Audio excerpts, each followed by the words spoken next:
Welcome back to Retire Southern, where we share authentic experiences and meaningful connections from the heart of the American South. Our message is simple. Life is too short to wait for someday, so don't wait for retirement to start living.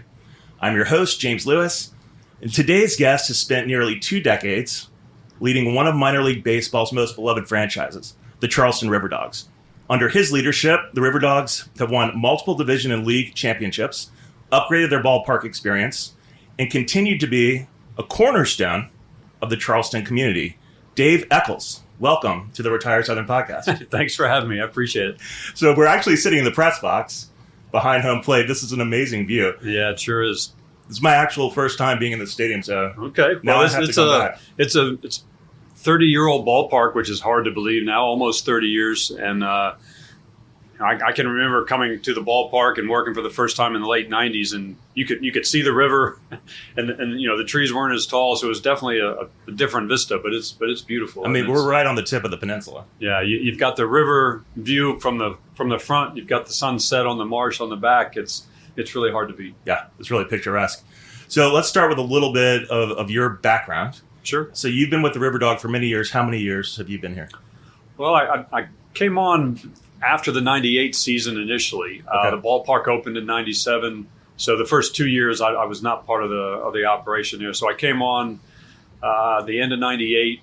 I was here for a few years, and then the ownership sent me to work up in the Northeast, just south of Boston, for about two and a half years. Brought me back, and so I've been back here since 2004. So where are you from originally? I'm not from Charleston, if you couldn't tell.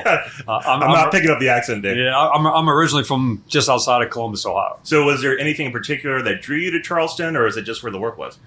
Well, a little bit of both, I guess. And at that time in the late 90s, I was, trying to progress in my career and looking for opportunities that matched my interest, or, what I wanted to check off as far as where I wanted to be. And when I did my research, Charleston just is an incredible spot that checked every box. Mm-hmm. It's a great ballpark, a great community, and as over these last 20 plus years, it's a growing community like crazy. So a lot of growth there. Business can still flourish.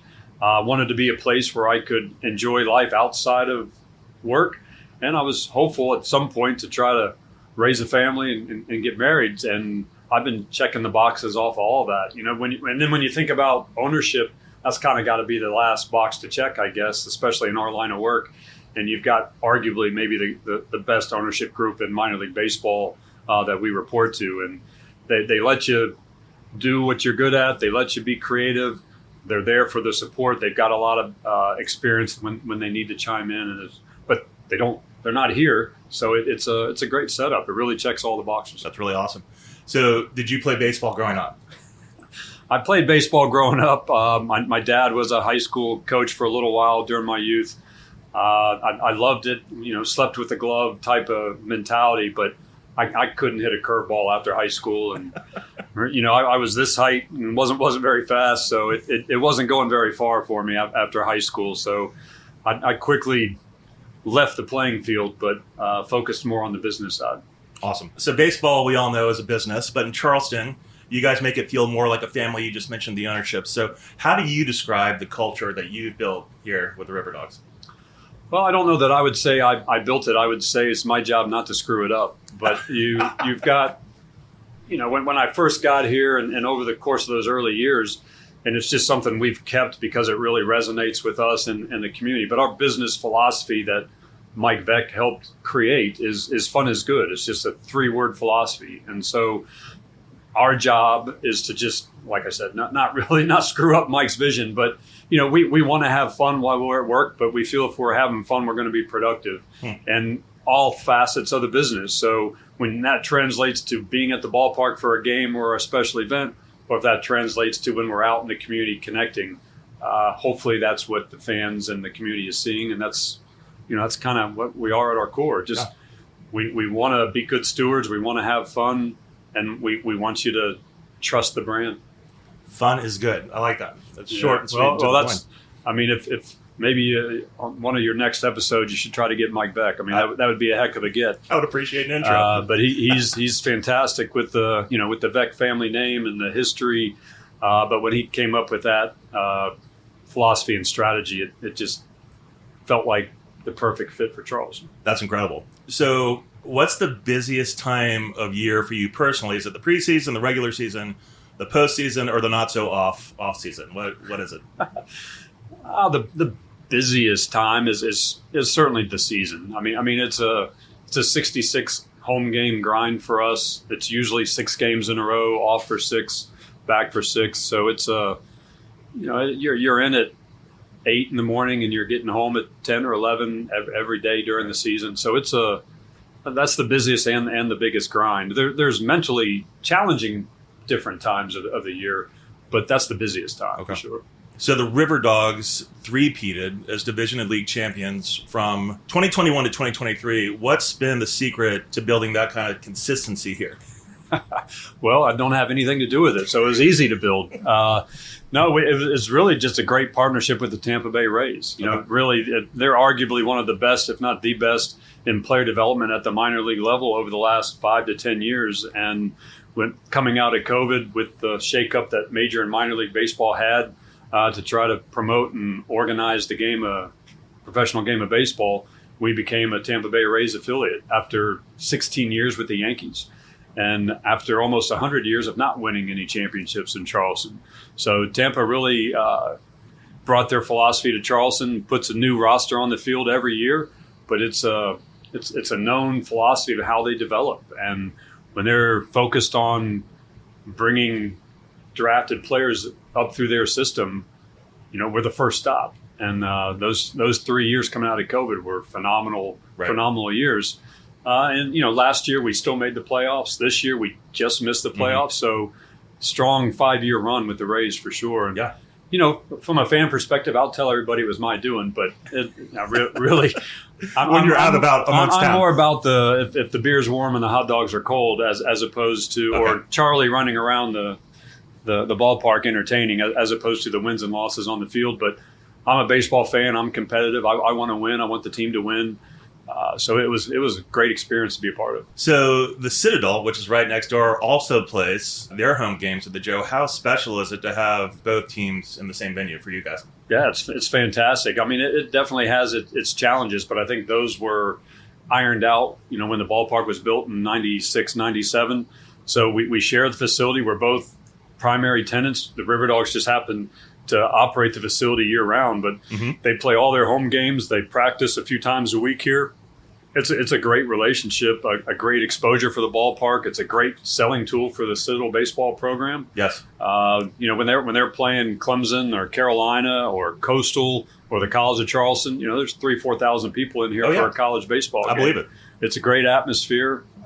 And when you're partnering with such a historic institution, there's synergies and it's just fun to be a part of. Yeah. And that's, you can walk right around the marsh there and be on the Citadel campus and experience what the cadets and the faculty and everybody are going through and trying to do over there. It's a fun experience. Yeah. So you've done some upgrades around the park. Are they mainly on the clubhouse side for the players, the fans, a mix of both? Talk about that.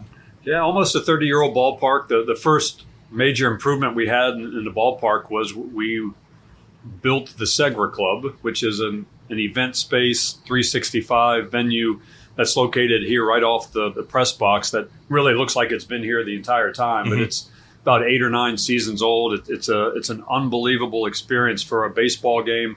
It's an incredible experience for a special event. We're downtown Charleston. We control 150 private parking spots. Not too many places say they can do that. You've got a great view of the ball field if you're so inclined, and if you're not, we can drop the curtains and you're overlooking the marsh and the sunset. So it's an incredible event venue for bar mitzvahs, weddings, corporate outings. Okay, so you rent lunches. it out as an event So space. it's used 24/7, 365. But that's great. For the baseball games, it's an upscale. It's a high dollar price, but a full experience. It's as if you're going out to eat downtown Charleston. It's that quality of a food experience from our executive chef, who's all in-house for us, which is something we're really proud about. But you've got climate controlled in Charleston, which is big. You've got you've got a full AV selection in the ballpark or in that space when you're at the game. But the food experience is just off the charts. So we need to build a couple more with the popularity and the enthusiasm we've had for that space. So that was the first thing that we did. But when Major League Baseball took over minor league baseball, they wanted to focus on player wellness, player safety, and so they made some requirements on facilities. And a 30-year-old ballpark, we weren't meeting those facility requirements. So we had to do an upgrade that lasted.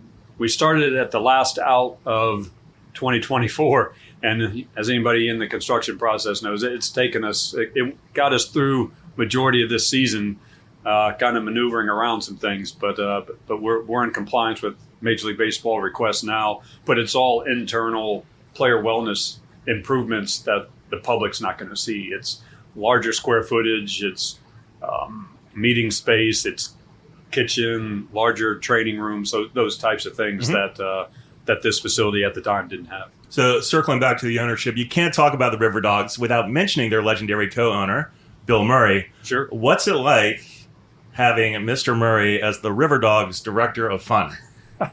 Get asked that a lot, actually, and it's tremendous. I mean, he's first and foremost he's a baseball fanatic, right, which is just a great thing to have in a celebrity owner. He just loves watching the game, analyzing the game, and he knows if he's here and out watching the game and wandering the ballpark, he knows it's good for business. Sure, of course. So he's a baseball fanatic, but he's a fanatic on the business side too, and it's fun to interact with him when he's coming back to the ballpark and you haven't seen him in a while. And he's a world traveler, so he's going to tell you and suggest to us, hey, I had this type of customer service interaction, or I'm noticing these kinds of merchandise trends, or you wouldn't think you're having those kind of sit downs with Billy, but I mean, he is Bill Murray, so we are having some fun interaction, but at the same time, he's going to say, hey, you might want to take a look at this or try this in a color scheme or something,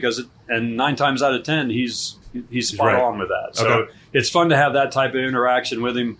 But, over 20 some odd years, like to think we're enough to say we're friends. And when he's coming to the ballpark, he wants to be a fan. Yeah. And it's fun to be able to give that to him. So do you have a favorite Bill Murray story from the ballpark, something crazy or fun that he's done that really sticks out in your memory? No, I don't have one that's crazy fun, unfortunately, but a lot of people ask me, do you get to play golf with Bill? And I say, actually I do. I probably a couple times a year, give or take, based on what's going on. And one time early in I don't know, years ago, I guess, when I know him, but, maybe weren't as friendly as we are now, but we were out playing a round, and he didn't want to be there. He wasn't having a whole lot of fun, but we were playing, and I was probably having a better round than he was. And so next time we're getting up to the tee box, I decided to chide him a little bit, and I'm like, want to put a little money on this one? And then immediately, clicks to, I'm paying attention now. Puts one right down the middle of the fairway, puts it probably 5 feet, from the hole, puts it in for a birdie. I'm probably 3 putting for a bogey or double bogey, and he looks at me and says, "Pay up, pay up." So it's not a funny, crazy story, but it's just I don't know, that one always jumps into mind when somebody asks. That's fun. You don't have to mention the course, but is there a place around here that you like to play in particular? I don't get to play a lot. It's usually playing when the RiverDogs are in a tournament. Mm-hmm. So there's a handful of courses that I do like to play.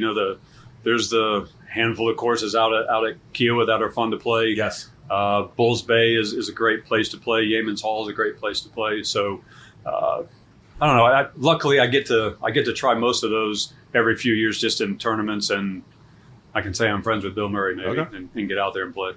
So last Bill Murray question. What is your favorite Bill Murray movie or character of all time? That's a tough one. Yeah, that really is a tough one. Show my age, I guess, if I'm saying Caddyshack or Stripes. My wife loves Scrooge, so I'd probably go with those 3. Yeah, Stripes is probably one of my all-time favorites, not only because of his character. There's so many other great cameos in there, like John Candy in that movie, like the poker scene. But he's like, come on, bluff me. Bluff me. Yeah. Mr. Vegas. Anyway, let's go back to the RiverDogs. Sure. So minor league baseball is about shaping the future. How central is player development to your mission, and what does that look like day to day when the players are here? Yeah, that's a good question. See if I can answer that in a short version for you, because player development, it's from a baseball perspective, we're a stop in the we're a rung on the ladder for these guys. They want to be here for 2, 3, half a season, maybe a full season if they're young enough, and then they don't want to see Charleston again, right? They might get called up. So our job is to try to give them an opportunity to develop while they're here. But when I say we, that's Tampa, because our staff, the RiverDogs, we're not teaching, training, and repping the players. We're giving them the logo and the brand to use and the venue to play in. But Tampa's really developing them to get to the next level. We're able to put 4,000 people a game in the ballpark. That helps them develop. It gets them used to playing in front of crowds. It gets them used to interacting for autographs or dealing with fans that are giving them a hard time. So all of that plays a part in their development. So for us, it's important to be able to say, hey, Aaron Judge was a Charleston RiverDog. Right. We were his first stop when he was a Yankees farmhand. So that's fun to track and fun to promote and fun to show the fans. And it's certainly exciting for all of us, since we're competitive in the business of sport, to win 3 championships in a row. But if my staff if we're doing our job, wins and losses don't really matter to the attendance.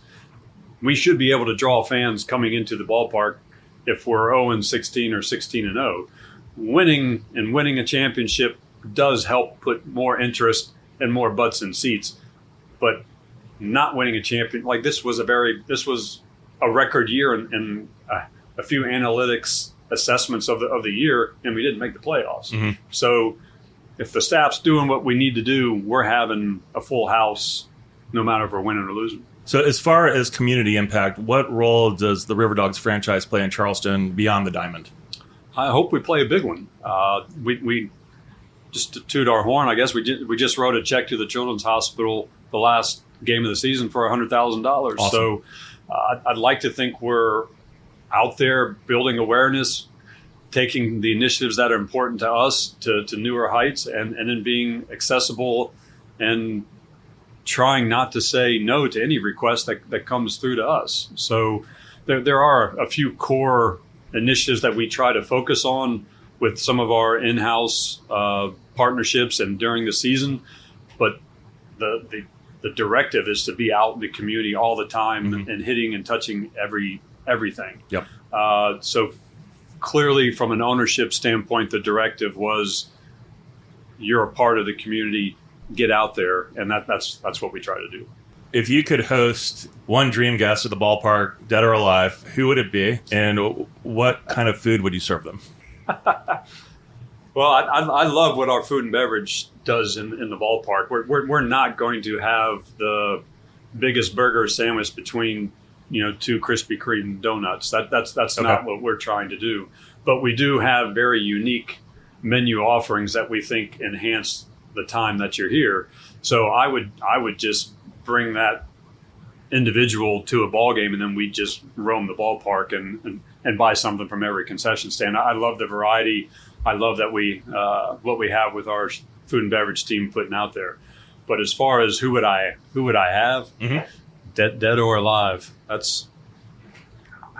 don't know that I could say just one. I mean, I told you I grew up outside of Columbus, Ohio. Grew up in the '70s, so I'm a big Reds baseball, okay. Big Reds machine fan. So I'd probably try to bring P. Rose or Johnny Bench over to join me. Okay.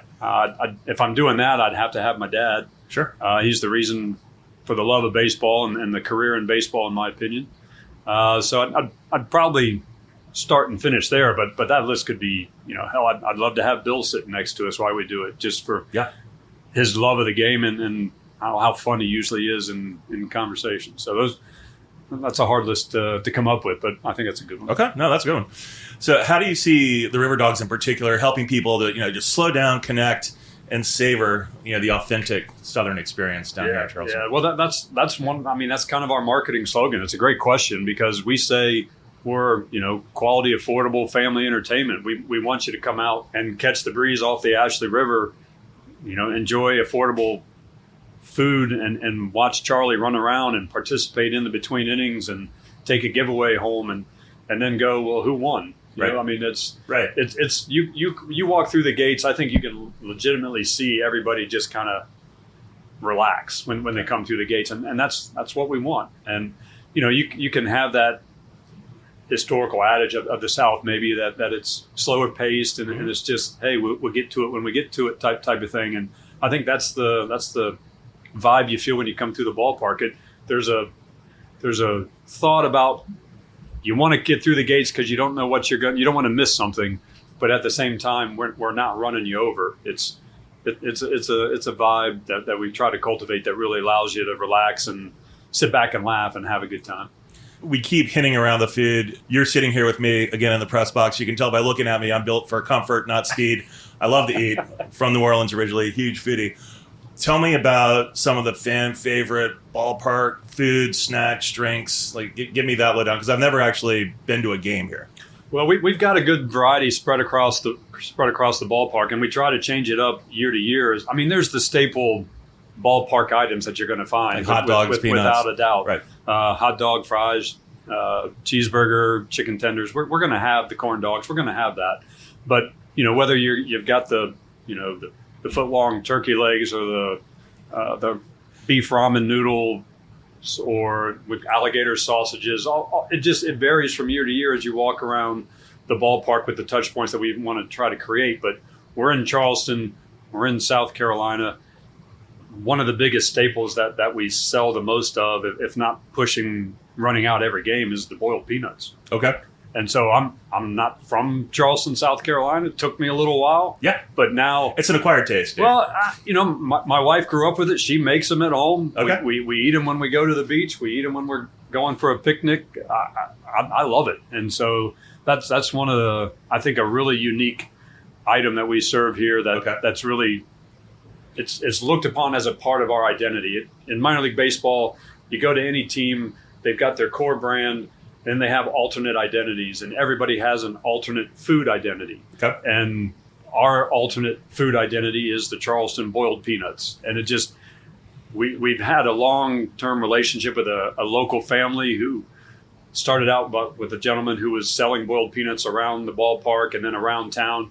He unfortunately passed, went to his brother, who's since passed, and now the sons and daughters are running it. It's just synonymous with the ballpark that you're going to see that family walking around selling boiled peanuts. It's just one of those things that's Americana, minor league baseball. You're going to experience something like that different at each ballpark and each market you go to. And here in Charleston, you're getting boiled peanuts when you come to a ball game.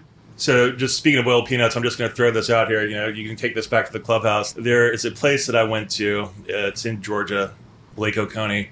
And at the restaurant there, you can get a boiled peanut hummus. Now, I know what you're thinking right now. Just run that one up the flagpole, maybe serve it over at the Segra Club. Yep. Charleston RiverDog boiled peanut hummus, that could be a game changer. I'll bring that up to our executive chef. We try a little bit of everything, so it's good stuff. I have to know the barbecue situation. I'm a barbecue guy. Do you guys serve any barbecue in the stadium? We do. Our executive chef loves to smoke. Okay. So we've got them already. We've got it all, and usually one of the, we rotate it every game, but the Segra Club has a carving station and a theme, and when he's breaking out the smoked items, it's a packed house in there. So we've got it all. How would you rate his brisket on a scale of 1 to 10? I love brisket. Me too. On a 1 to 10 out of Josh Shea, our executive chef, and I put it up there right at probably, I'd give it a solid 9.5. Okay. Brisket's the toughest thing to make. He does a phenomenal job. I've heard about a beer milkshake. Can you explain that? Another one of Josh's concoctions. And actually it started with before the local brewery scene in Charleston exploded, and maybe even nationally, there was a local brewer, and we partnered with a way to try to get him some exposure. Loved what he was doing. And Josh just came up with putting 2 or 3 shake concoctions together based on the brands that they were making. And it's one of those things that when we bring it out, it's a fan favorite, but it doesn't stay out for every game. It's kind of a rotation and market it when we're bringing it back out. We initially started that it's been years ago when he first launched that. So it's fun when he brings it back. As far as RiverDogs' top selling merch, what are some of those items? Is it the hats, the shirts? I mean, what's a top seller here?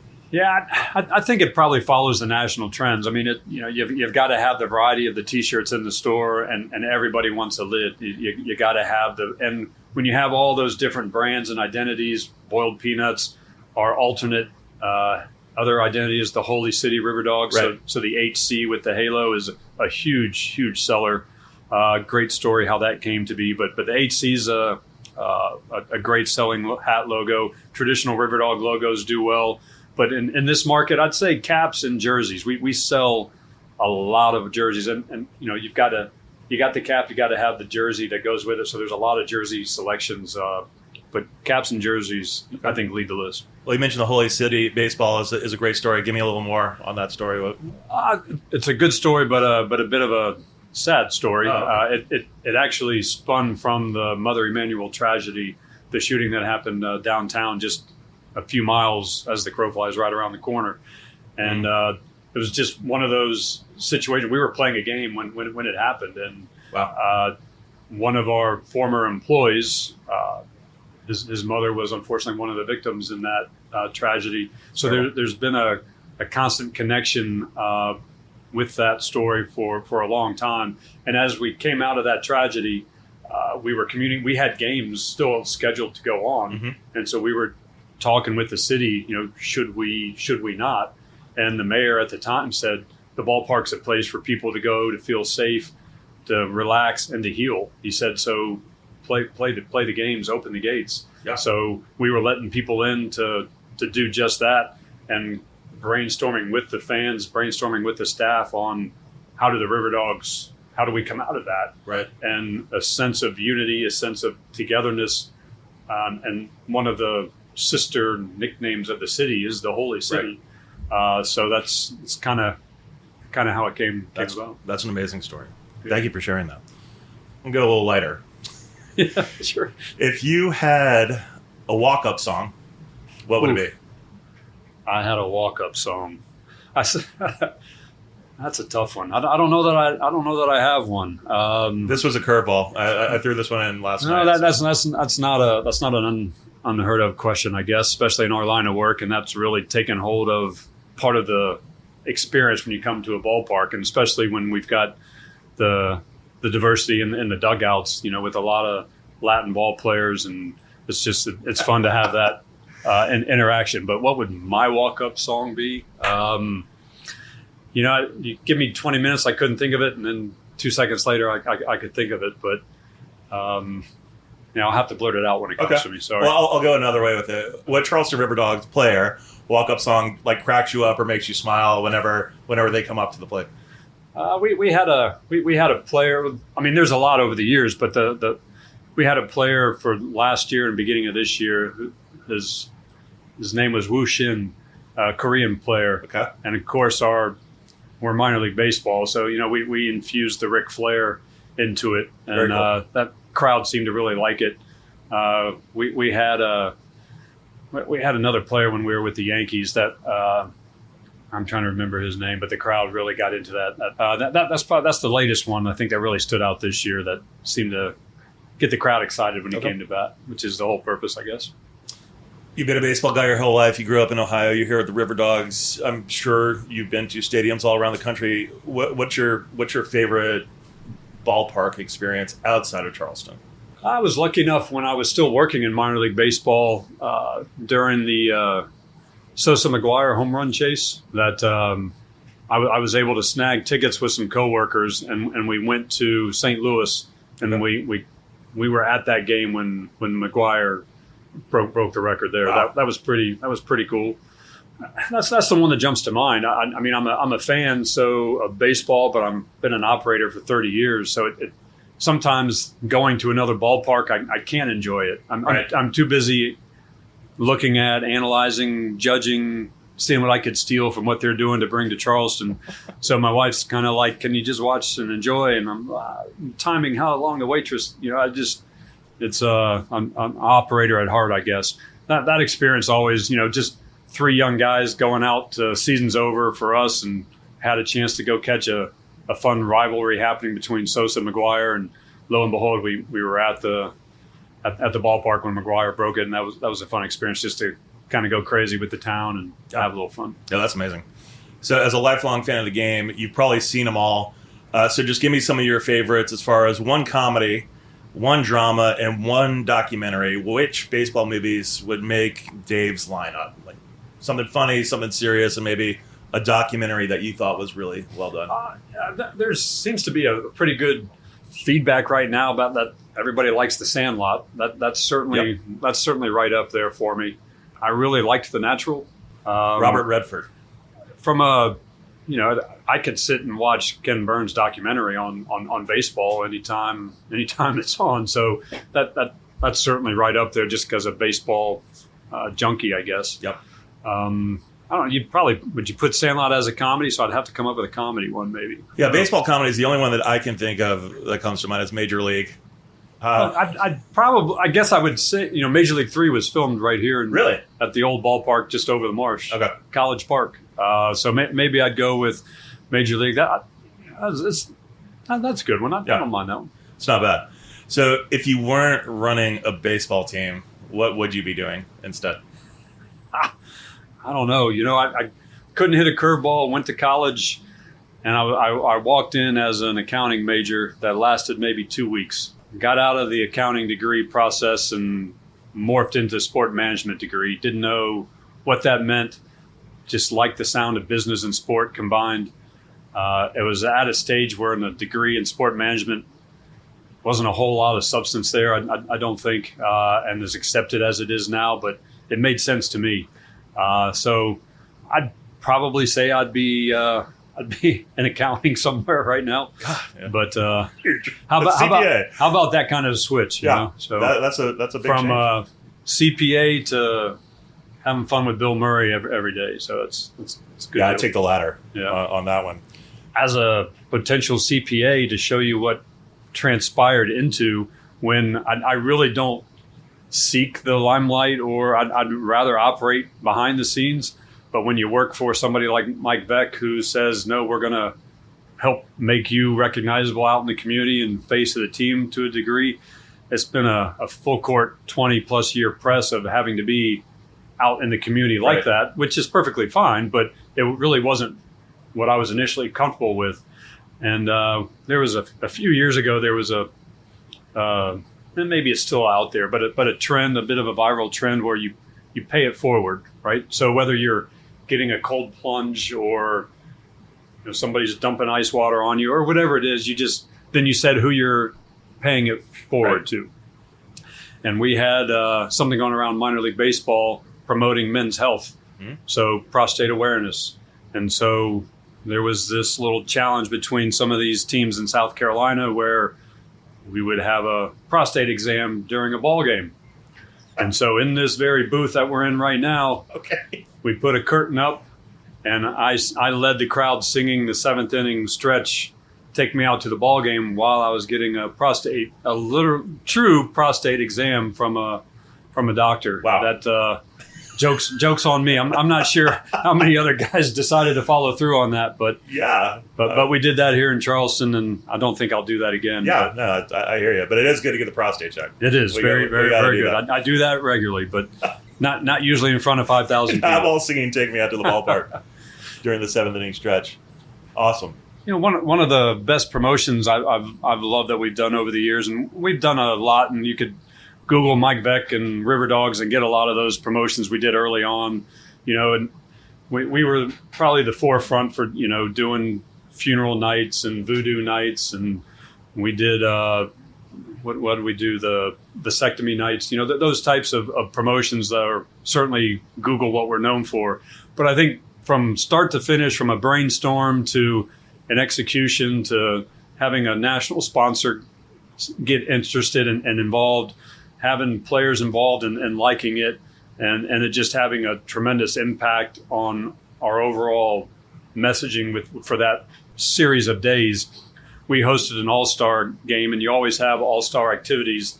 And we were doing the traditional home run derby, and we were the first to do it, but we moved it to a retired aircraft carrier over the river in Mount Pleasant, the USS Yorktown. Yes. So we hit home runs. The players hit home runs off of the carrier into the harbor, and we had staff on jet skis, zooming around, picking up the balls. But we probably had 3,000 people on the Yorktown, all really hovered up above watching it. We had, I think Miller Lite was the national sponsor that came on board.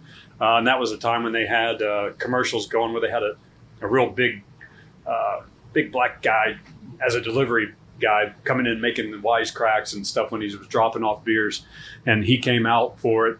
Billy was there. They were taking swings off the carry. It was just A to Z brainstorm with Mike, brainstorm with staff, evolved into a great experience, never forget experience for the players. It was just that was something else. And then we've seen other markets do it now, which is always fun to say we were the first, and that was something really out of the box that we were pretty proud of. You're a young guy, so this probably isn't on the horizon for you anytime soon. But if you could retire anywhere in the South, where would it be and why? Well, I will be retiring somewhere in the South. My wife's from South Carolina. She's from the Lexington, Columbia area, just right up the road. So is she a Gamecock or? She's a Clemson Tiger. She's a Clemson Tiger. Okay. Living that close to the Gamecock, she's a Clemson Tiger. Okay. I would say we're gonna try to find something that resembles Charleston. Quaint, close to the water. Yeah. Slow pace. Good corrupt port town. I've got a few I can suggest. There's Savannah, there's New Orleans, but it gets really hot down in New Orleans. Yeah, my guess is we're probably trying to find some place in the South Carolina, Georgia range. Would be my guess. Really cool. Well, I'm going to move this over to the gift portion of the show. Any guest of the Retire Southern podcast gets to pick a trucker hat. So each hat has a different persona. So the navy and khaki, I call that one the classic. Just kind of reminds me of an old-fashioned, I don't know why. The green and black is called the campfire. That's actually the most popular. And then the coastal blue and white. You got a little citadel thing going there, but I call that one the coastal. Which persona would you like to take home today? I'd probably take this one. You're going with the classic? Yeah, classic one. Okay. Now, look, you're no stranger to a lid. It's one of your top sellers, so you've worn more hats than most people have probably worn in a lifetime. How would you rate the Retire Southern trucker hat? I'm solid? Yeah, I like it. The two-tone is certainly a seller and popular right now. Simple, nostalgic look. I like it. I need to hire you to do PR for me. Dave, thanks so much for joining us today and for everything you do to make Charleston RiverDogs baseball a one-of-a-kind experience. You've helped create not just a team, but a tradition that blends sports, community, and Southern hospitality. And thank you for listening to Retire Southern. You can find this episode and more on our website, retiresouthern.com. Follow us on social media at Retire Southern and subscribe wherever you get your podcasts. And until next time, remember, don't wait for retirement to start living. Dave, if you would be so kind as to point me in the direction of the gift shop, I'm going to fire up the Amex and go buy some swag. Absolutely. Thanks. Thanks, Dave.